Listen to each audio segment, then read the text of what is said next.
Well, thanks for being here, Mr. Fass. Is the P silent? No, hard P. Mr. PFAS. My pleasure, George. There's been some concern about PFAS recently. Concern? I'm not sure about concern, George. Excitement, maybe. Excitement? How so?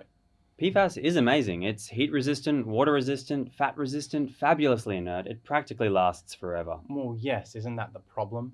How could that be a problem? Is this not the age of circular economy? Well, it's been detected quite widely in the environment. The environment? We put it in carpets, not trees. It's not going anywhere. It's not like it's riding around on a bicycle. Well, I'm not sure about a bicycle, but it is slightly soluble in water. It's pretty much everywhere now. That's a bit grandiose, George. I'm sure there are many places where it's not. Like where? The sun? Anywhere else? The moon, probably. Well, what about the North Pole? It's mostly penguins there. Any water? Oh, well, of course. Well then, yes, probably. Well, you just said it's not going anywhere. Look, we've established it can't ride a bicycle, but swimming is another thing entirely. Anyway, all of this is just academic. PFAS is perfectly benign. Well, actually, there is some evidence that long-term PFAS exposure could cause cancers, endocrine disruption, unknown ecological effects. Really? That can't be right. It's modern magic. Well, your magic carpets are filled with this so-called miracle chemical.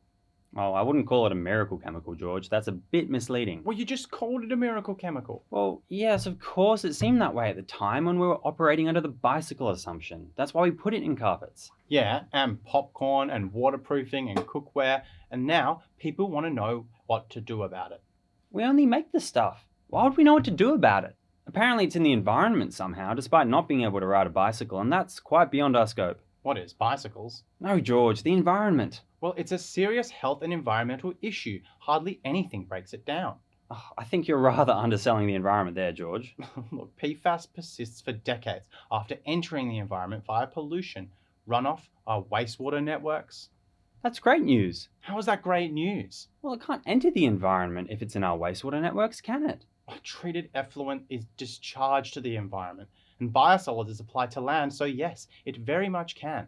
Well, maybe, were it not for the intervening wastewater treatment plants. I don't think they were designed for PFAS. I think that's rather underselling the water utilities, George. They're very innovative, you know. Look, had we known about all this, we would have been much more apprehensive about putting PFAS in everything.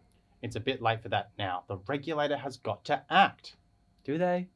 The regulator is concerned. How could we make them less concerned? Well, you could remove the PFAS from wastewater. That's just impractical, George. It lasts forever. What about strategically monitoring? Strategic monitoring is widely implemented. No, strategically monitoring. Monitoring less.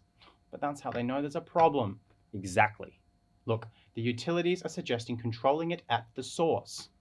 Obviously, we've been doing that for years. You haven't controlled PFAS, it's in popcorn. No, George, we've been controlling the regulator at the source for years. You can't control PFAS at the source. Well, why not? It's in everything. Well, take it out. You can't. It's a miracle chemical. That's why it's in carpets. Right, I think we're out of time here. Thank you, Mr. PFAS.